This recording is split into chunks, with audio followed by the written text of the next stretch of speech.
से बातें आ रही है। प्रेमचंद अग्रवाल जी जो तब स्पीकर थे, अब वित्त मंत्री, उनका ये कहना है कि आपको भी नियमों की जानकारी होनी चाहिए थी जब ये कोर्ट किया गया कि आपने वो फाइल को मना किया था।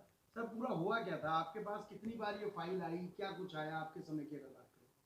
ये फाइल तो ये काफ़ी दिन से चल रही थी और मैंने उसमें अंत में ये नोट लिखा था कि जो भी भर्तियां करनी है उनको पूर्ण पारदर्शिता के साथ और आयोग से कराई जाए।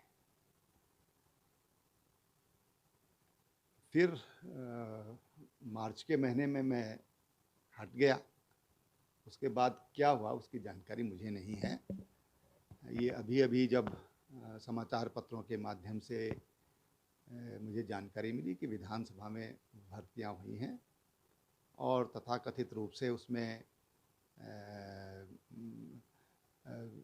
अपने अपनों को नौकरियां दी गई हैं, ये मुझे समाचार पत्रों के माध्यम से ज्ञात हुआ। लेकिन एक बात मैं ज़रूर कहना चाहूँगा, और मैंने उस दिन भी ये बात कही थी कि मैं सैद्धांतिक बात कहूँगा क्योंकि मुझे उस समय तक जानकारी नहीं थी कि कोई भी नियुक्तियाँ उस पर सबका समान अधिकार है और इसलिए नियुक्तियाँ देते समय पूर्ण पारदर्शिता बरती जानी चाहिए। चाहे राष्ट्रपति का भवन हो, चाहे राजभवन हो, या फिर अन्य जहाँ जहाँ भी सरकारी खजाने से पैसा जाता है उस पैसे का ठीक तरीके से और सदुपयोग होना चाहिए। और नियुक्तियाँ चाहे उमा देवी वर्सेस कर्नाटक सरकार का, जो देश की सबसे बड़ी बेंच थी 7 जजेज की, उनका निर्णय हो, चाहे मैं देख रहा था कल पार्टी के जो प्रवक्ता हैं हमारे, उन्होंने भी अनुच्छेद 14 और 16 का जिक्र किया है संविधान की। तो उन सब चीज़ों का, मर्यादाओं का ध्यान रखना चाहिए। कोई भी विधायक, कोई विधानसभा, उसको विधायिका कहा जाता है, वो कानून बनाती है, वो राज्य के लिए निर्णय लेती है, देश की सरकार देश के लिए निर्णय लेती है। इसलिए न्याय होना चाहिए और राज्य हित ये सर्वोपरि होना चाहिए। जनता का विश्वास जीतकर कोई विधायक बनता है तो जनता का विश्वास बरकरार रखना ये विधायक का काम है, विधायिका का काम है। सर क्योंकि आप मुख्यमंत्री रहे हैं, अगर हम एक बात सीधे तौर पे ये पूछें कि कांग्रेस, ठीक है, वो विधानसभा के 5 साल सम्मानित अध्यक्ष रहे हैं, आज वो वित्त मंत्री हैं, अनेक विभागों के मंत्री हैं।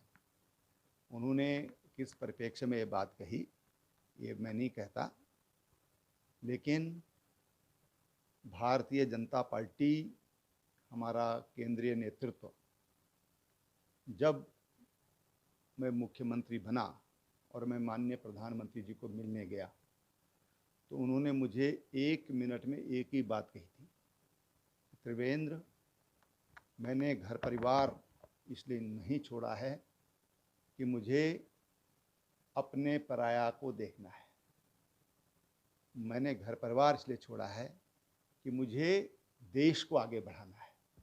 और यही उम्मीद मैं आपसे करता हूं कि आप राज्य के मुख्यमंत्री बने हैं तो आप इसी अनुरूप आप भी अपने राज्य के लिए काम करें। सर बड़ा फर्क देते हैं जो भी विधानसभा अध्यक्ष होते हैं कि पूर्व में भी ये हुआ इसलिए हम ये कर रहे हैं। क्या आप मुख्यमंत्री भी रहे हैं, जानकारी है, क्या विधानसभा अध्यक्ष में ये नियमावली भी आ गई थी? नहीं, ये बिल्कुल गलत है कि पूर्व में ऐसा हुआ तो मैं भी ऐसा करूँगा। भाई, पूर्ववर्ती सरकारों में बोफोर्स घोटाला हुआ तो नरेंद्र मोदी भी कह सकते हैं इस बात को, हमारा नेता इस बात को कहे। मैं समझता हूँ कि ये बिल्कुल इस तरह के उदाहरण देना ये बहुत ही दुर्भाग्यपूर्ण है, अच्छी बात नहीं है। इससे हम एक गलत चीज़ समाज के बीच में डाल रहे हैं, हम अपने युवाओं के बीच में डाल रहे हैं।